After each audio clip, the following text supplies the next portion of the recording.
안녕하세요, 벨라입니다. 저는 카카오의 일하는 방식을 더 낫게 만드는 애자일 코치이고요. 구성원과 제품, 조직이 성장할 수 있도록 돕는 일을 하고 있습니다. 제목에 애자일이라고 써 있긴 하지만 오늘 하려는 이야기는 사실 소제목에 써 있는 내용이에요.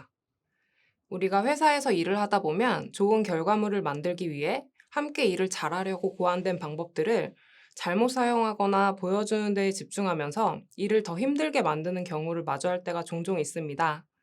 그런 방식들 중에는 에자일이라고 알려진 것들도 꽤 많더라고요. 그래서 에자일에 관한 오해를 푸는 게 먼저일 것 같아서 질문을 하나 준비했습니다. 여러분이 생각하는 에자일은 뭔가요? 저는 에자일 코치로 일한 지 올해로 만 10년이 됐는데요. 화면 속의 내용은 자신들이 에자일을 하고 있다고 믿는 개인, 팀, 조직에게서 들었던 이야기입니다. 여기 써 있는 방법을 사용하기 때문에 우리는 에자일을 하고 있다 라고 믿는다는 거죠. 그래서 에자일 코치라는 역할을 스크럼을 가이드하는 사람 혹은 에자일 방법론을 전파하거나 에자일 관련 교육을 하는 사람으로 알고 있는 경우가 많다고 느낍니다. 그렇다는 걸 아는데 제가 오늘 여기서 어떻게 하면 저 방법들을 더 잘 쓸까? 같은 이야기를 하면 너무 뻔하잖아요. 그래서 에자일 코치는 뭘 하는 사람이길래 조직에 존재하고 우리가 이미 들어본 그 방법들을 도대체 왜 쓰는 건지, 썼을 때 어떤 효과가 있는지, 그게 제품과 서비스, 그리고 조직에 어떤 영향을 주는지, 그래서 카카오에서는 언제 어떻게 그 방법들을 사용하여 효과적으로 일을 하고 그걸 제품의 성공으로 연결시키는지 이야기하려고 합니다. 이건 제가 생각하는 에자일 코치의 정의입니다. 경험해 보셨겠지만 사람들을 모아놓는다고 협업이 저절로 잘 되지 않죠. 일감들이 시스템에 들어가 있다고 해서 일이 잘 돌아가는 것도 아니고 제품이 성공하는 것도 아닙니다. 개인이 맡은 일감이 더 말단에 있을수록 이게 어디에서 비롯된 일인지 잘 모르는 때가 많고 내가 수행한 일과 내 동료가 수행한 일이 어디에 어떤 영향을 미치는지 깊이 알지 못하는 경우가 많아요. 그 이유는 프로젝트를 시작할 때 반드시 나눠야 하는 이야기가 있는데 그걸 공유해서 이해를 돕거나 합의하지 않은 상태에서 내가 할 일이 뭔지에만 초점을 두고 각자 알아서 쓰기 때문이에요. 그러면 아무도 챙기지 않는 영역이 생길 수밖에 없죠. 그걸 그대로 놔두면 제품 출시에 문제가 생기고 일정이 늦어지고 늦어진 만큼 인력 투입이 많아져서 돈은 더 많이 들어가게 됩니다. 이 때문에 제품을 같이 만드는 사람들 간의 이해의 간극을 메워서 협업을 이끌어내고 일이 잘 돌아가게 만드는 일이 필요해요. 에자일 코치라는 역할은 화면에 써 있는 것처럼 바로 이런 시각을 가지고 조직과 제품에 존재합니다. 그래서 사용하는 방법이 에자일인지 워터폴인지는 별로 중요하지 않아요. 중요한 건 우리가 만들어야 할 제품을 잘 만들어서 시장에 내놓는 일이고 더 나아가서는 잘 만든 제품으로 돈을 많이 벌고 시장이 선순환할 수 있도록 사회에 선한 영향력을 발휘하는 일이라고 생각합니다. 그리고 이보다 더 중요한 게 있는데요. 제품을 만드는 과정에 참여하는 사람들이 제품과 함께 성장함으로써 조직이 함께 성장하는 것. 회사와 구성원의 관계는 이런 관계여야지만 서로에게 가장 바람직하다고 생각합니다. 사실 이 문장은 제가 십수년 동안 이 일을 하면서 갈고 닦아서 만들어낸 문장인데요. 에자일 코치가 도대체 뭐 하는 사람이냐? 같은 공격을 받으면서도 계속 제품을 만드는 데 참여해서 성과를 낼 수 있었던 건 개인과 조직, 제품의 성장에 방점이 찍혀 있었기 때문이었어요. 그래서 카카오에 합류한 직후 반년 동안은 동료들의 성장, 서비스의 성장, 그리고 조직의 성장에 기여할 수 있도록 카카오에 어떤 서비스들이 있는지, 그들이 어떤 조직 체계로 협업을 하고 있는지 알아보고 각각에는 어떤 방법을 사용하는 것이 적절할지 파악하기 위해 세 단계를 수행했습니다. 이 중 첫 번째 단계인 관찰과 분석에 해당하는 오픈워크 활동은 작년 이프 카카오에서 제 동료가 소개한 바 있어요. 카카오라는 회사는 처음에 메신저를 만드는 스타트업이었지만 지금은 서비스가 많아졌고 조직 규모도 커지면서 프로젝트를 관리해야 할 필요가 생겼습니다. 그래서 지라라는 도구를 사용해서 일감을 드러내는 활동을 시작했고 올해도 같은 선상에서 진행하고 있었습니다. 거기에 제가 관찰과 분석을 목적으로 함께 했고요. 두 번째 문제 정의 및 실험 단계에서는 오픈워크 코칭에서 관찰하고 분석한 것을 토대로 어떤 부분에 개선이 필요한지를 찾아냈습니다. 그렇게 문제 정의를 하고 제대로 문제를 정의한 건지 확인하려고 만든 과정이 게링 스타티드 세션입니다. 이 과정은 같이 프로젝트를 수행하는, 같이 제품과 서비스를 만드는, 같이 일하는 팀원들이 함께 모여 앉아서 화면 속 질문에 대해 손으로 직접 써보고 쓴 내용을 나누는 시간이에요. 질문을 읽어보시면 보통은 본인이 잘 알고 있다고 믿고 상대방도 알고 있다고 생각하면서 확인하는 과정을 잘 거치지 않는 그런 질문이에요. 그래서 일을 진행하는 내내 문제가 발생하게 만드는 내용입니다. 즉, 함께 일하는 사람들이라면 모두 같은 눈높이로 알고 있어야 할 것들이죠. 그런데 질문에 대해 각자 문서에 써서 멘션을 날리거나 모여서 말로 뱉어내지 않고 한자리에 모여서 손으로 적어보는 이유가 있는데요. 첫째는 내가 머리로 알고 있다고 생각하는 것을 손으로 적어서 두 눈으로 보면 정말 알고 있는지 스스로 확인을 할 수 있어요. 그리고 두 번째는 각자 쓴 것을 함께 볼 수 있도록 펼쳐놓고 다 같이 이걸 보면 어디가 같고 어디가 다른지가 보이죠. 즉, 정말로 우리가 함께 일할 준비가 되어 있는지, 같은 출발선에 서 있는지를 확인할 수 있다는 의미입니다. 여러분도 함께 일하는 분들과 이 질문을 펼쳐놓고 손으로 한번 적어보세요. 그리고 서로 알고 있는 것에 차이가 보인다면 이제서야 비로소 우리는 사용자에게 무엇을 전달해서 어떤 가치를 주고자 하는 것인가에 관한 이야기를 시작할 수 있게 된 겁니다. 그리고 두 번째 단계를 거쳐온 조직 중에 지금 이 시점에 우리에게 뭐가 부족한지를 느낀 프로젝트 팀 하나가 자발적으로 도움을 요청해 왔어요. 그래서 해당 문제를 개선할 수 있는 방법들을 수행해 볼 수 있었습니다. 제가 이 프로젝트를 실험이라고 이름 붙인 이유는 관찰과 분석을 하고 문제 정의를 한 후에 이를 개선할 수 있도록 설계한 방법들이 카카오라는 조직, 그리고 그 안의 제품에서도 잘 돌아가는지를 확인할 수 있었던 첫 번째 프로젝트였기 때문입니다.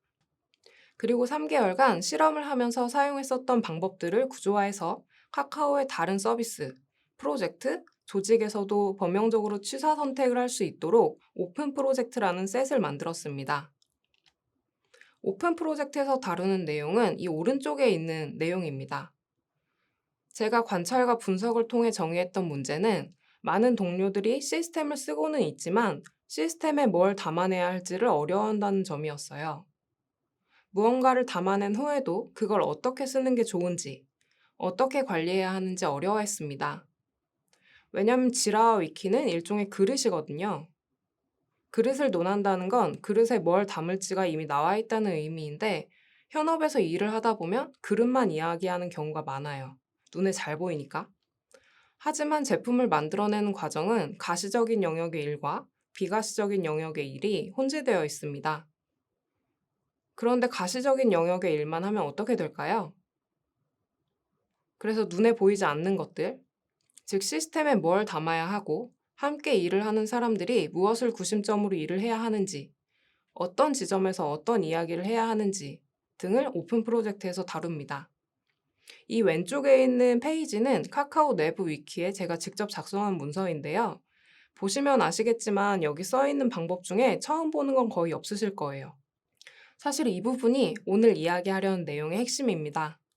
우리는 보통 컨퍼런스나 강연을 들으러 가서 다른 회사에서 혹은 다른 사람들은 어떻게 쓰고 있는지를 듣고 그 방법만 적어오죠. OKR, 스크럼, 데일리 미팅, 플래닝 포커, TDD 같은 거요. 그런데 구글에서 OKR 하니까 우리도 OKR 하자! 같은 방식으로는 내부 공감대를 형성하기도 어렵고 지속하기도 너무 어렵습니다. 그 어려운 이유는 두 가지를 들 수 있는데요. 첫 번째는 문제와 원인입니다. 자, 여기 타이레놀이 하나 있다고 가정할게요. 타이레놀은 해열 진통제죠. 열이 많이 나거나 통증이 심할 때 먹는 거예요. 발목이 삐었을 때 혹은 무릎이 찢어져서 막 피가 철철 나고 있는데 가장 먼저 타이레놀 드시는 분 계실까요? OKR도, 스크럼도, TDD도 결국엔 타이레놀 같은 겁니다. 솔루션, 해결 방법이란 뜻이죠. 이 해결 방법은 문제가 있을 때 그걸 해결하려고 쓰는 방법이고요. 그런데 우리가 회사에서 일을 하다 보면 어떤 방법을 쓰기로 했는지는 다들 아는데 그걸 왜 도입했는지 그리고 왜 써야 하는지를 아는 사람은 별로 없어요. 중요한 건 왜거든요. 회사에서 어떤 솔루션을 선택해서 쓰게 된 배경을 살펴보면 애초에 어떤 문제가 있었을 겁니다. 그리고 그 문제를 유발하는 원인이 있었을 거고 문제를 개선하지 않으면 후에 발생할 더 큰 위험이 있었을 거예요. 그 더 큰 위험을 막기 위해 지금 이 순간에 그 방법을 쓴 거고요. 즉, 그 문제와 원인 파악 없이는 다른 회사에서 잘 돌아간다는 방법을 가져다가 쓰라고 해봤자 우리 회사에선 동작하지 않아요. 원인과 문제, 처한 상황도, 그리고 그걸 수행해야 하는 사람도 전부 다르니까요. 두 번째는 이러니 저러니 해도 결국 실행과 개선이라는 점입니다. 뭐가 됐든 일단 해봐야 우리에게 맞는지 안 맞는지를 알 수 있어요. 시도해보고 잘 안 돌아가면 왜 안 돌아가는지를 찾아서 그걸 개선하고 다시 시도해야 하는데 대부분은 100% 된다 라는 이야기를 듣지 않으면 시작도 하지 않거나 다른 데서 된 데서 해본 건데 안 되는데? 하고 우리에겐 안 맞는다면서 포기하세요. 내 손에 맞는 연장을 찾으려면 이것저것 써봐야 알아요. 그리고 시간을 들여봐야 이게 효과적인지 아닌지를 알 수 있습니다. 거듭 강조하지만 일을 한 번에 쉽게 할 수 있는 방법은 없습니다. 대신 더 낫게 할 수 있는 방법은 있어요. 하지만 어려움이 닥칠 때마다 남에게 힌트를 구하면 평생 내 손으로 직접 문제를 풀지 못할 겁니다. 그래서 오늘 발표는 제가 실천하는 과정부터 지금까지 쭉 쓰고 있는 방법들을 먼저 소개하고 왜 그 방법을 썼는지, 즉 어떤 문제가 있었는지를 말씀드리려고 합니다. 그러면 앞으로 어려움이 닥쳤을 때 상황을 살펴보지 않고 방법만 차용했을 때보다는 적중률이 높아질 거예요. 먼저 제품 레벨에서 사용했던 방법들을 소개합니다. 3개월 동안 크게 6단계를 거쳤어요. 1, 2번을 거쳐서 문제와 원인을 파악하고 3번을 통해서 어떤 방법들을 쓸 건지 계획을 세운 후에 실행을 했습니다. 이렇게 말하니까 굉장히 쉬워 보이죠? 제가 즐겨보는 TV 프로그램인데요. 안 좋은 습관을 가져서 함께하기 어려운 강아지와 아이가 부모와 함께 행복할 수 있도록 양쪽을 다 교정해주는 이야기를 담고 있어요.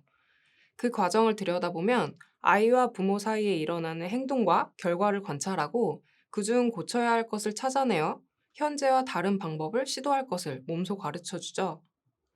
그리고 부모에게 이 다음 상담까지 꾸준히 시도해보고 변화를 관찰해보라고 하고요.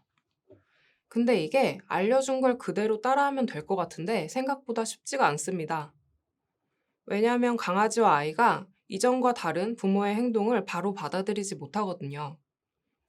일단 변화를 받아들이는 데까지도 시간이 필요하고 이 변화를 받아들여야 한다고 인지하고 나서 행동의 변화가 나타나는 데까지도 시간이 필요합니다. 그런데 그 변화라는 게 또 눈에 바로 보이질 않아요. 오히려 아이가 고통스러워한다거나 강아지가 계속 밥을 안 먹는다 하면서 그 모습이 짠하니까 부모는 원래 하던 대로 하죠. 그럼 앞으로 변화는 일어나지 않을 겁니다.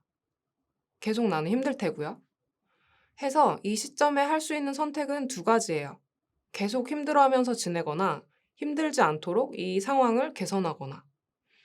기존에 내가 무의식적으로 하던 방식 말고 의식적으로 행동해야 하는 방식이 변화를 일으킬 거라고 믿고 일관된 행동을 일정 기간 유지하면서 변화를 관찰하는 그 시간을 굉장히 어려워하십니다.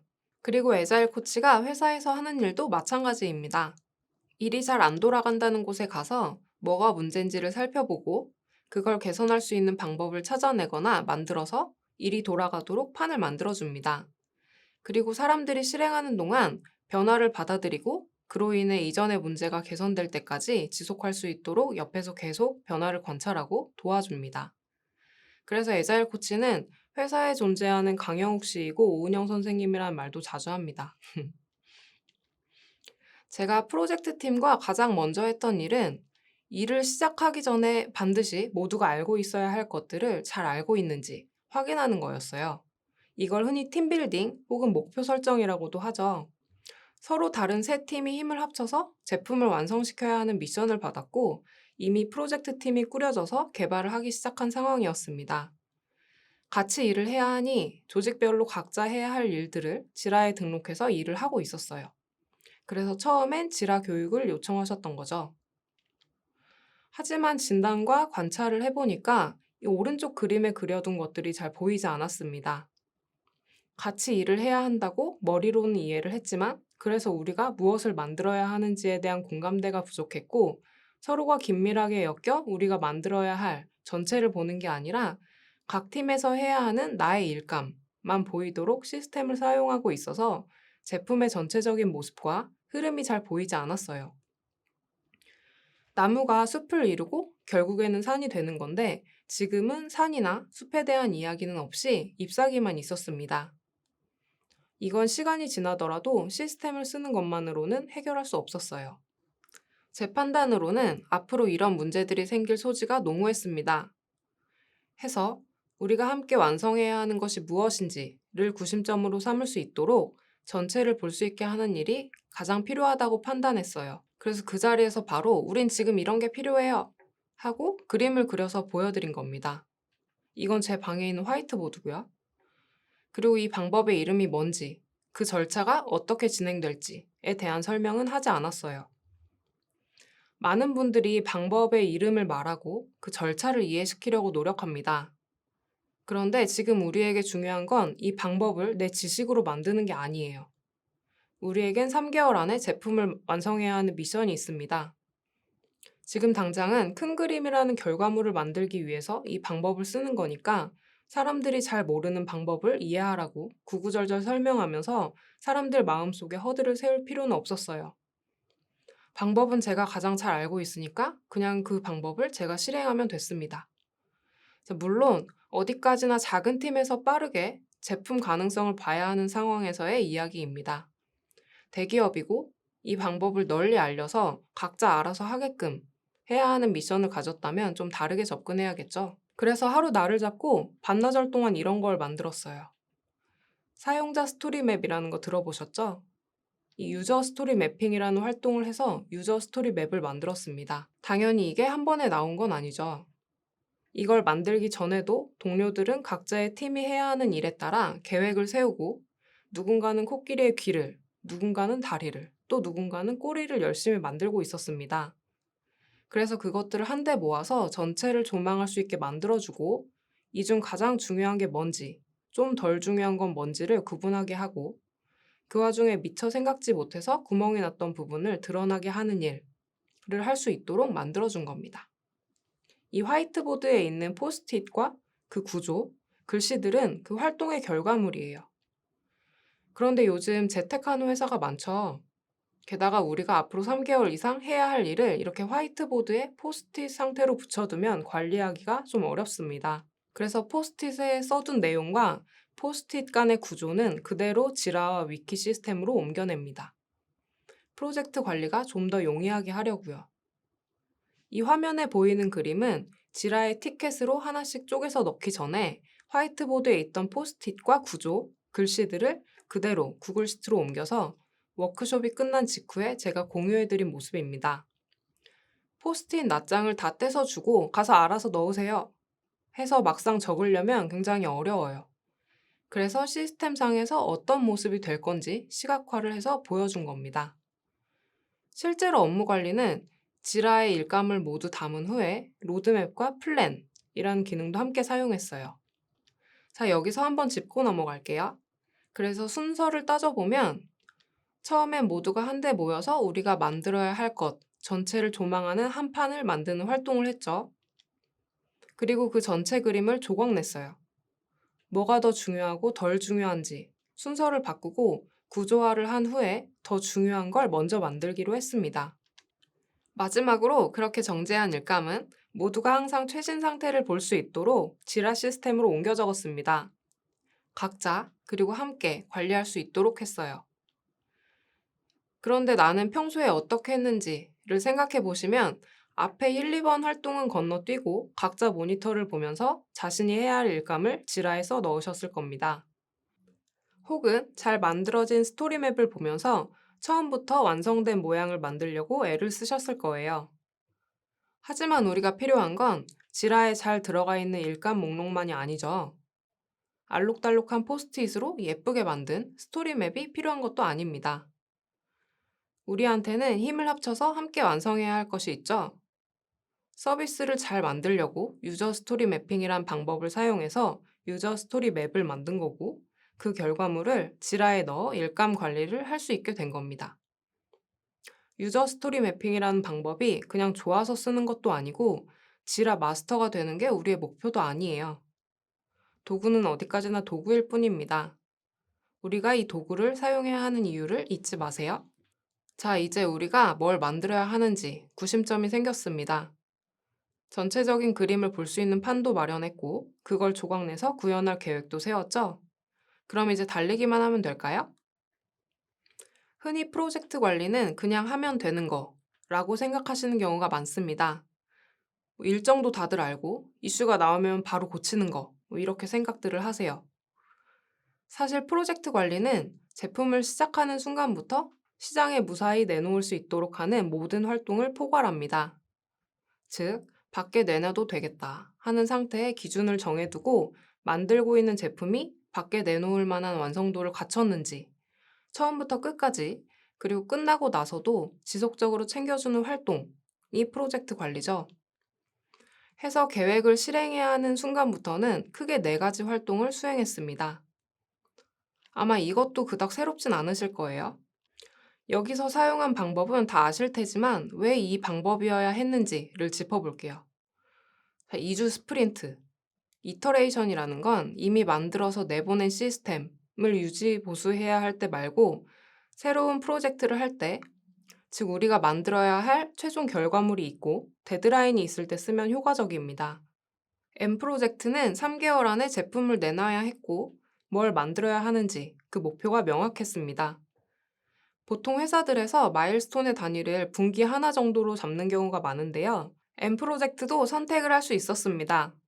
지금 시작하고 3개월 후에 뚜껑을 여느냐, 아니면 조금 더 작은 단위로 잘라서 중간중간 결과를 봐가면서 만드느냐. 근데 프로젝트 기간이 총 3개월이잖아요. 석 달 뒤에 뚜껑을 여는 건 리스크가 컸습니다. 게다가 기술적으로 처음 다루는 것들도 있어서 방향이 올바른지 중간중간 리뷰를 하고 알고 있는 것을 지속적으로 공유해야 했어요. 게다가 이전에 그런 선택을 바탕으로 다음 선택이 이루어지기도 해야 했습니다. 그래서 2주 단위로 목표를 세우고 이터레이션을 돌렸어요. 그리고 리뷰와 회고는 2주 단위로 결과물을 내겠다고 계획을 세웠으니까 만들려고 했던 게 제대로 나왔는지 확인하는 시간이 필요하겠죠? 일은 시작하는 것보다 마무리하는 게 훨씬 중요하니까요. 그래서 리뷰라는 시간을 통해서 우리가 만들기로 했던 것이 제대로 나왔는지 이해관계자들이 모두 모여서 리뷰를 하고 그 안에서 피드백을 주고받았습니다. 만약 계획했던 것에 미치지 못했거나 완성을 못했다면 그 원인을 찾아 개선을 하거나 조정이 필요하겠죠? 그래서 리뷰가 끝나면 회고라는 시간을 통해서 우리의 일하는 방식에 대해 살펴봅니다. 일을 진행하는데 어떤 어려움이 있었는지, 그게 우리가 계획했던 일에 어떤 영향을 미쳤는지 등등에 대해 팀원들이 모여 이야기를 나눠요. 그리고 그 다음 이터레이션에서는 그런 일이 반복되지 않게 하려면 어떻게 해야 할지 논의합니다. 그렇게 우리의 일하는 방식을 더 낫게 만들기 위해 시도할 방법을 정해서 다음 이터레이션에서는 그 방법을 실천해요. 여기서 팁이라고 하면 저는 회고 때 개선 방안을 한 가지만 꼽도록 하는데요. 사람의 행동에 변화가 생기게 하려면 따라하기 쉬워야 하기 때문입니다. 업무 리스트처럼 빽빽하게 주면 전부 기억하는 것도 너무 어려워요. 그래서 안 하게 됩니다. 해서 변화시켜야 할 것은 한 번에 한 가지만 시도를 하고 그걸 꾸준히 실천할 수 있는 시간을 주어서 그 방법이 우리에게 맞는지 살피도록 하는 게 중요합니다. 그리고 데일리 미팅은 안 하는 회사가 없을 정도로 너무 흔하죠. 얘기를 들어보면 1시간씩 하는 경우도 많더라고요. 근데 데일리 미팅은 내가 일을 이렇게나 많이 하고 있다는 걸 자랑하는 시간이 아닙니다. 기술회의를 하는 시간도 아니고요. 회사의 일이라는 건 팀이 함께 수행해야지만 결과를 낼 수 있는 것이고, 그중 내가 한 부분을 맡고 있는 겁니다. 때문에 데일리 미팅의 기본 포맷은 우리가 2주 안에 달성해야 할 목표가 있는데, 그 목표를 달성하려면 해야 할 일들 중에 어제 내가 이걸 하겠다고 했어요. 그 일을 했나 못했나? 했으면 오늘은 뭘 할 거고, 못했으면 왜 못했는지, 시간이 더 필요한 건지 혹은 내가 해결하기 어려운 문제가 닥쳐서 누군가의 도움을 받아야 하는지 등을 이야기하며 우리가 2주 동안 달성하기로 한 목표를 완성하겠다는 약속을 지킬 수 있는지를 이야기하는 시간입니다. 우리가 힘을 합쳐서 결과물을 만들어낼 계획을 세우고 함께 진행 중인 거니까 내가 맡은 일이 나 혼자만 해야 하는 일도 아닌 거죠.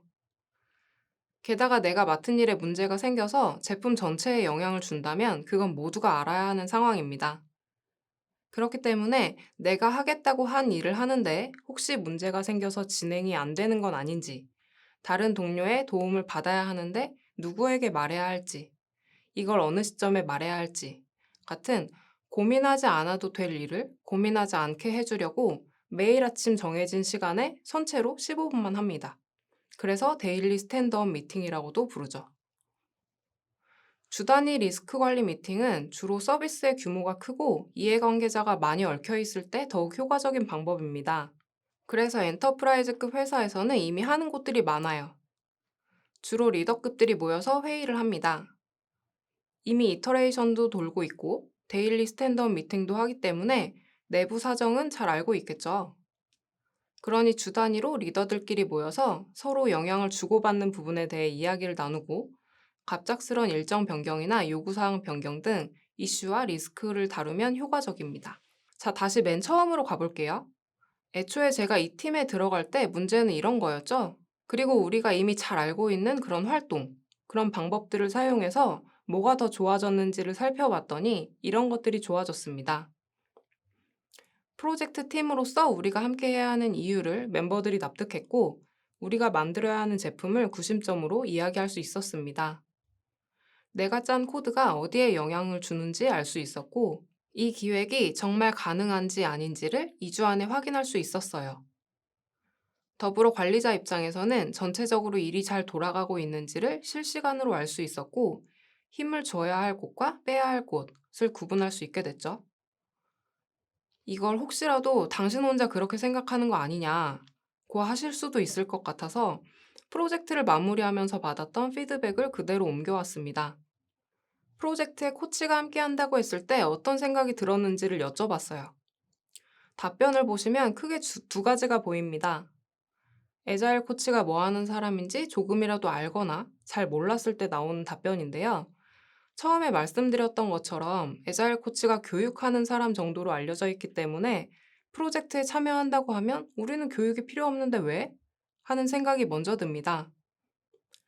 내가 일을 해야 하는데 상대방이 뭘 할지 모르면 일단 방어를 하게 되겠죠? 그래서 병원에서 의사가 환자들과 라포를 형성하듯이 코치도 맨 처음엔 팀원들과 라포를 형성하는 게 중요합니다. 그렇지 않으면 일을 진행할 수가 없어요. 그래서 제가 라포, 그 신뢰를 잘 만들었을까요? 두 번째 질문에 대한 답변을 보시면 알 수 있으실 텐데요. 저는 이 중에서도 맨 마지막 답변이 가장 좋았어요. 사실 애자일 코치는 회사에서 만드는 모든 서비스의 모든 도메인을 다 알 수는 없습니다. 그런데 어떻게 제품과 서비스를 만드는 사람들에게 지금은 뭐가 필요하겠다라고 제안할 수 있을까요? 왜냐하면 애자일 코치는 이를 다루는 전문가이기 때문입니다. 프로젝트를 통해 제품을 완성시켜야 하는 분들은 자신이 맡은 분야에 대한 전문가이고, 저는 조직에서의 일을 다루는 전문가인 겁니다. 이 또한 갈고 닦아야 하는 역량이라 현업과 멀어지면 역량도 떨어질 수밖에 없어요. 그래서 서비스와 제품에 붙어서 계속 코칭을 하고 있습니다. 그리고 코칭을 받는 동안 혹시 아쉬웠던 점이 있는지, 함께하는 동안 배웠던, 그래서 앞으로 계속 써보고 싶은 게 뭔지도 여쭤봤습니다. 이 마지막 질문이 필요했던 이유는 조직 내에는 수백 개의 서비스와 수천 개의 프로젝트가 돌아가잖아요. 그 모든 일에 코치가 들어갈 수는 없겠죠. 많아야 한두 명일 테니까. 그래서 제게 코칭받았던 분들은 저와 함께하기 전으로 돌아가지 않도록 하는 것도 코칭하러 들어갈 때 제가 스스로 세우는 미션입니다. 때문에 어려운 방법을 쓰지 않고 유용한 한 가지 방법을 꾸준히 실천할 수 있도록 하는 거예요. 저랑 평생 같이 일을 하시면 여러 가지 방법을 알려드려도 그걸 익힐 시간이 충분하겠지만 회사의 일이라는 게 미래를 약속할 수 없잖아요. 제가 M 프로젝트에서 썼던 방법들의 이름을 뭐라고 기억하실지는 모르겠지만 피드백으로 주신 내용들을 보면 잘 이해하고 계시다는 생각이 들어서 정말 보람찼습니다. 그리고 이번엔 조직 차원에서의 코칭 사례를 소개하려고 합니다. 카카오 내부에서 애자일 코치가 이런 일들을 하고 있다는 걸 아신 실장님께서 연락을 해오셨어요. 이 조직은 260명 규모였는데 실 차원에서 일하는 방식을 개선하고 싶다고 하셨습니다. 그래서 실장님과 소속 팀장님들을 뵙고 인터뷰를 진행하며 고충과 기대가 뭔지를 들었어요. 실장님, 팀장님 인터뷰 이후에는 각 팀에 들어가서 서로 간 소통하는 방식부터 일이 들어와서 나가는 모습, 일이 주어졌을 때 개인은 어떤 식으로 일을 가져가고 그걸 마치기까지 동료들과 어떤 인터랙션을 하는지 등을 살펴보았습니다. 지금 이 조직에는 제가 들어간 지 3개월 정도 됐고요. 코칭 방향을 크게 세 꼭지로 잡아서 이전과 다른 방법을 실천하며 관찰하는 중에 있습니다. 이 화면에 써 있는 내용만 보더라도 조직 차원의 코칭은 제품에서의 코칭과 다르다는 것을 알 수 있죠. 조직 차원에서는 리더십, 동기유발, 목표와 얼라인, 그리고 일하는 데 어려움을 개선해 주는 것 쪽으로 방향을 잡습니다. 이때는 경영 관점으로 접근하기 때문에 생소한 방법이 훨씬 많을 거예요. 오늘 조직 코칭의 결론도 이야기를 하고 싶지만 지금은 실행을 하는 중이라 조직 차원의 코칭 사례에 대한 결론은 없습니다. 결과에 대해서는 내년 이프 카카오에서 다시 말씀드릴게요. 내년에 또 뵙겠습니다. 제가 준비한 내용은 여기까지고요. 이프 카카오가 진행되는 3일 동안 온라인 상담소를 운영하고 있습니다. 일을 하는데 어떤 종류든 어려움을 느끼셨다면 카카오의 에자일 코치분들과 이야기를 나누러 오세요. 감사합니다.